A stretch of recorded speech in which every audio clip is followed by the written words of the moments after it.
Macho John Madden in front of the Palace of Government in Orizaba, Mexico.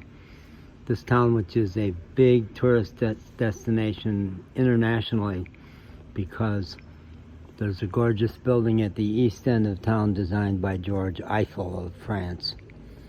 This Palace of Government is actually quite spectacular also. One of the many misconceptions I'm trying to dispel about Mexico is that it's backwards.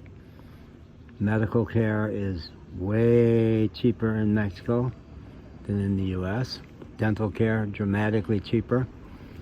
The number of young women with braces is astonishing, and young people with glasses, very high, because it's cheap. They get it done. They want their smile to be perfect. This town bustles with tourists on the weekend. We're getting close to that on Friday. By tomorrow it'll be really busy. So one of the many misconceptions is that Mexico, what did I start this off to say about? Oh, is that it's backwards.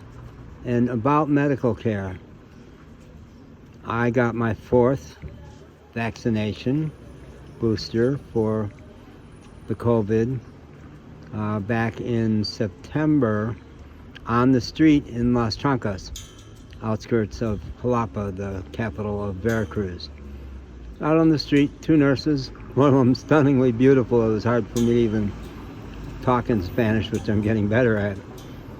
But I said, oh, well, I don't even have my passport on me. I don't have any ID right now. No need. They gave me the booster and gave me the receipt that I had it. The number of people I see wearing masks in this town and all through Mexico is dramatically higher than I saw in the last year anywhere in the US, any of the big cities where I was, Brownsville, etc. They're very conscious of health there. I have an appointment at Cristo del Rey. It's just a little further down the street on the other side of the street there. Cristo del Rey, Christ the King clinic. I got their name from the tourist center, and it so happens that the 2 doctors who run it are husband and wife, and Lydia Hernandez Orguin, looks to be 55 or so, is a dermatologist. And I have a history of skin cancer, and I have a bump that I'm actually kind of worried about. So I have an appointment there tomorrow. She wants to be paid up front for the appointment. 700 pesos has been out of my range, is still today, but probably today I will get my check from the US, and then it won't be a problem. But 700 pesos, that's about 56 bucks US.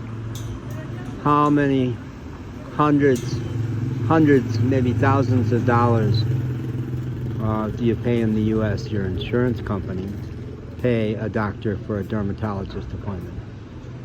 Yeah.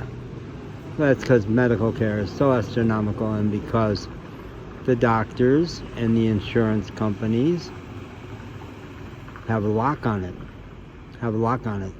keeping it incredibly inflated, the highest cost of medical care anywhere, any developed nation, I'm pretty sure.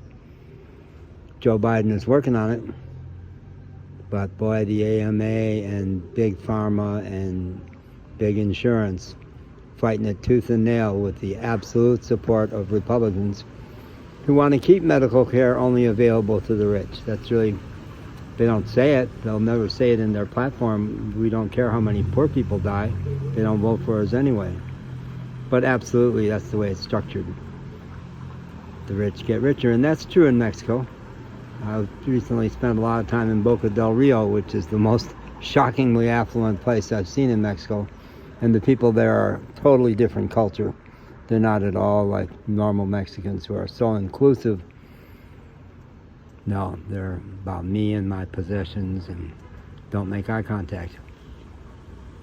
About their little lives, their little middle-class lives.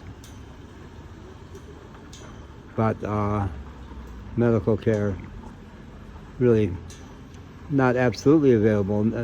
I'm sure in the big cities there are free clinics, but much more available to regular people. Okay, so now from that, Majo John Madden from Orizaba, Mexico, on 3/29, March 29. It's the 29th of the month that I do get my Social Security check, which God love the USA for the Social Security. There's the equivalents in Mexico. An awful lot of people get a check at the beginning of the month. The banks are very busy right at the beginning of the month. But that's something the Republicans also want to take away because they don't need it. They just want to keep their tax breaks in place, so they pay a tiny percent. The rich pay a tiny percent of what the poor are paying. Now, Bernie and Madeleine Warren led the charge for a revolution in the U.S., and God bless Joe Biden, partly through Kamala Harris, who's gotten much more radicalized over time and is black herself. Joe talks economic redistribution, equal economic opportunities, and the rich paying their fair share. And oh boy, are the Republicans mad about that, because it's really all they count. It's really the rich prop up Donald Trump, not because they like him or respect him. Most of them think he's a total asshole. But as long as he keeps their tax breaks. And you know, I have a real dear friend I've been out of touch with for a while. She was my secretary a long time ago in Syracuse, New York.